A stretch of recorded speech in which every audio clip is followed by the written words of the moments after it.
Welcome to Rack of the Week 197, shortstop on pool. I want to first give a shout out to my newest supporter on Patreon at the disciple level. Mike just got his first lesson and has access to me for questions and answers regarding pool. Head over to Patreon to check that out.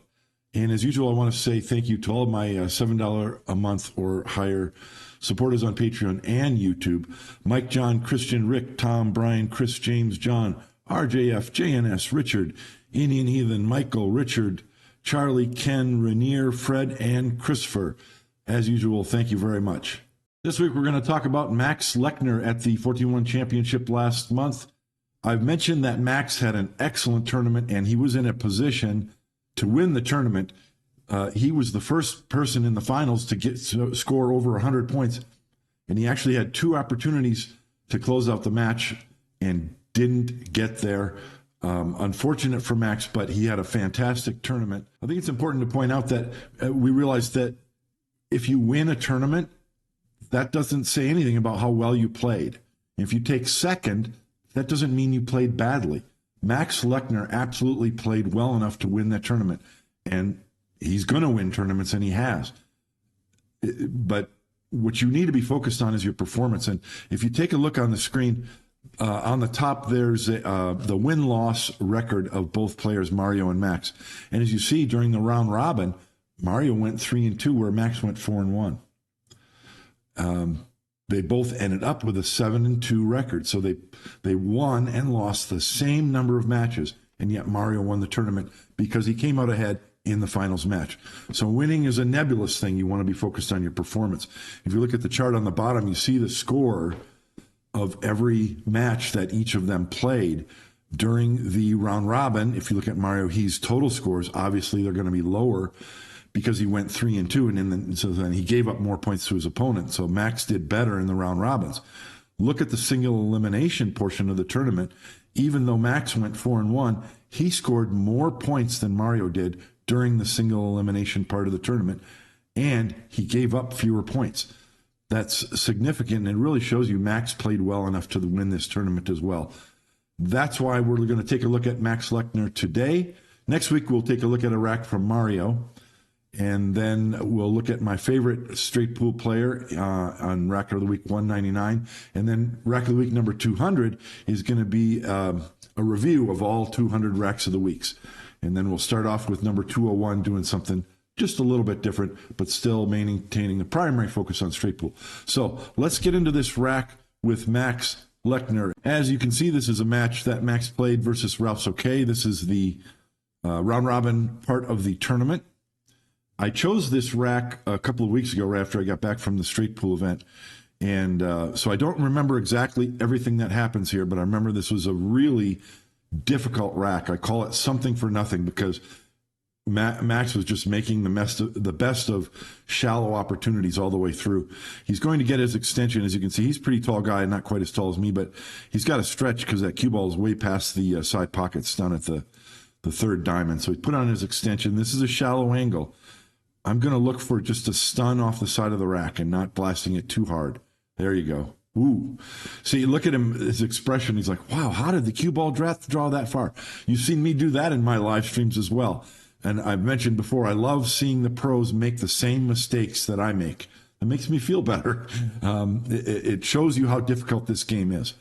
So obviously Max was trying to draw the cue ball just back to center table, and it took off.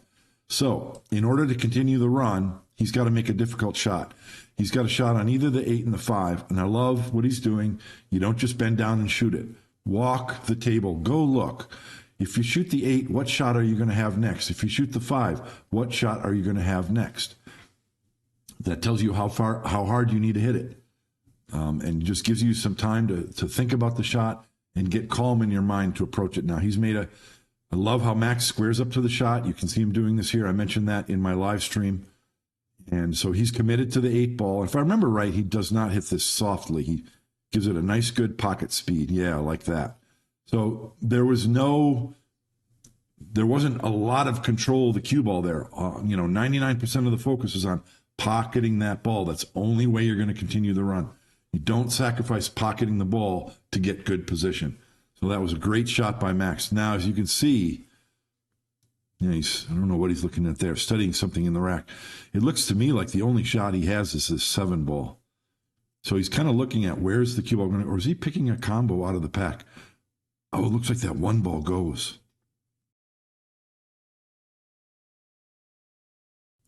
Yeah, he's thinking the better of it.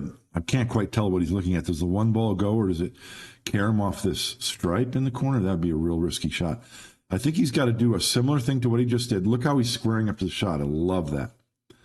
And so he's committing to the 7 ball. Again, position isn't certain, but I think he wants to come past the 5 this way. Yeah, like that. So, again, that didn't quite go the way he wanted. He would have loved for the cue ball to stick here, and then he would have a shot on the 5 back here, and possibly even an angle to break up this large cluster. So, something from nothing. This is an awful rack. All the balls are tied up in the center, except for a couple balls here. He has only 2 free balls to shoot at right now. Well, maybe he doesn't even have this 7. After he shoots this ball, he'll probably have a shot on the 8 ball back this way, or the 7 back this way. So great shot, but we're still operating on very slim margins here. He would love to have get an angle on this 5, get a low angle so the cue ball can go into the rack. But he doesn't have it. Pretty good quick decision making here going to this 8. I wonder if he has an angle. Yeah, I think he wanted an angle. I think he's hoping he has an angle to nudge these 2 balls open. Then the cue ball will go forward, and he'll have a shot on one of those balls this way, or the 7 ball back this way. But we're operating on slim margins. We're trying to make something out of nothing here. So I think he's examining the opportunity to shoot the 7, come off the rail, and go ahead and open these balls right now, or hit it softly and get that angle that I mentioned on the 5. So he tested the shot by leaning over this table and just saying to himself, okay, what's my bridge like? What's my stance like? How far am I stretching over? Do I want to stroke it hard? Is it okay to stroke it soft? This is what you got to do as a straight pool player, especially when you've got a tough rack like this. As I mentioned before, you're only going to have so many opportunities during a rack of straight pool. You've got to make the most of them. And this is a really difficult rack. He's trying to make something from nothing. So he went back to the original decision, only managed to nudge the 1 stripe, but that's better because now both of these balls are open. He's already looked at his possibilities with the 7. I don't remember if he strokes this hard or soft. I think soft. Nope, hard. Yeah. Okay. 2, he had too much angle to hit it soft and hold that angle comfortably. So this worked out well in that he has only 1 ball, but just a little bit of rack analysis, which is what he's looking at right now as well. So I hit pause for a second. There's no break balls. There's no break balls to work with, really. We still have a cluster in the center of the table. Not a tight cluster, but balls are kind of blocking each other. We don't have a lot of paths to pockets here. He went over and took a look at these balls. In other words, can I shoot the 5 ball in the upper corner and then preserve a shot in this direction, or follow forward to shoot this stripe back down here next? These are the types of things you got to look at. He's evaluating all the possibilities. He knows at some point, if he doesn't bump these balls, he's got to play position here to do this. So is there going to be a ball over here where you don't have to do much with the cue ball to shoot next? That's an equation you've got to answer. This is the only way that you're going to get it through a tough rack and make something from nothing. Okay. So as you can see, after that shot, this is what you got to do in straight pool. He took a risk, but he had to do it. There's no other choice. He only has 1 shot. Obviously, he's got to shoot this ball. Where are you going to put the cue ball from here? You could draw the cue ball this way so that you have an angle on the 5 to bring the cue ball up here and shoot the 8. Then you can go forward and have access to one of these balls in the side. Something has to be done to deal with these 2 pairs of balls that kind of block each other. But what are you going to do? And at the same time, you know that you've got to play position down here for the 5 at some point. So this is really tricky, and Max has got to make something from nothing. And I just noticed there's a ball down here, and that's great because that ball can be used to play position for the 5. So I don't remember what Max does. Let's let him go. See how he makes something from nothing. He could also go forward here, but I don't see him wanting to bump a ball at this point in time. Yeah, so just as I suspected, yeah, it came a little too far. That might have been one of those play position for two balls. He might have been trying to put the cue ball here, there, and then he has a shot on this, knowing that if he doesn't get that, he will have this shot on the 5. If the 10 ball goes, he might shoot that. If that's, I don't know if that's this stripe. If that stripe goes, that's a good choice, and then still hold the cue ball here for the 5, unless he wants to go forward. Okay, I like that. Now, this 5 could be the break ball. It's pretty high and outside, but this is your opportunity at the table. You've got to try and make something from nothing here. And as you notice, he's really taking his time to evaluate his options. He got really flat on this 5, so he can't move anywhere easily, that is. He might want to roll forward. You could then shoot this ball in the side, bump these two, and still have a shot on the 9. So that's a possibility. I'm not sure if that's what he's going to choose. He's not sure yet either. He's thinking about it.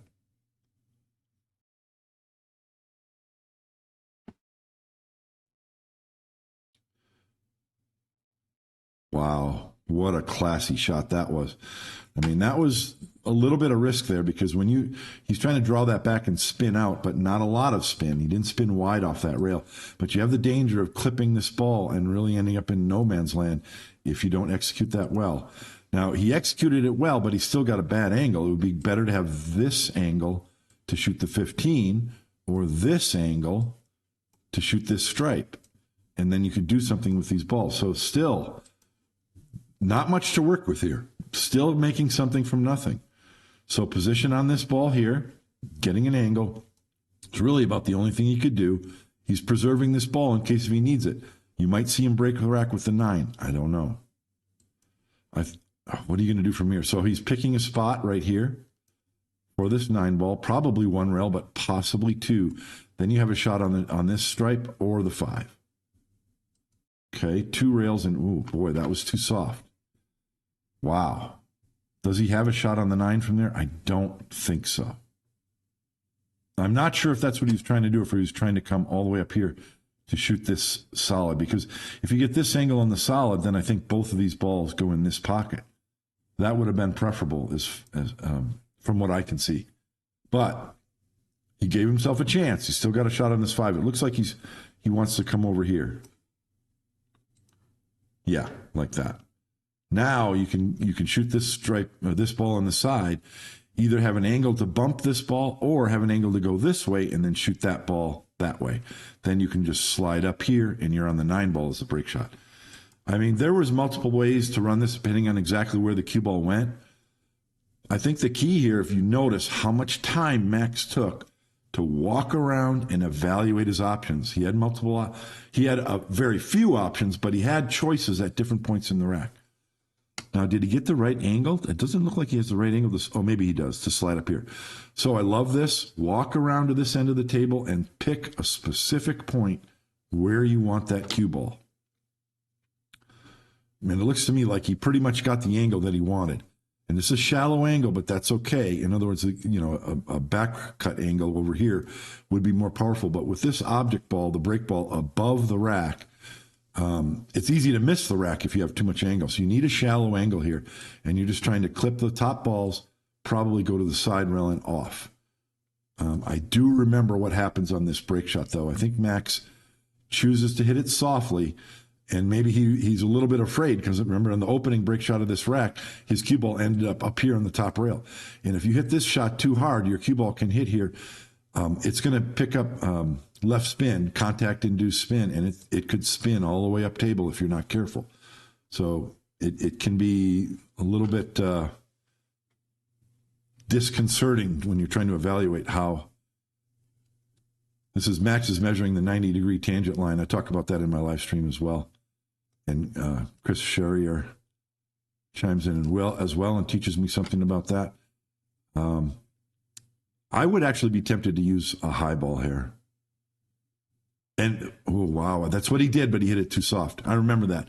Now, a lot of time I'll show my rack of the week, and I want to show the following break shot to be successful, but we see here that it wasn't successful.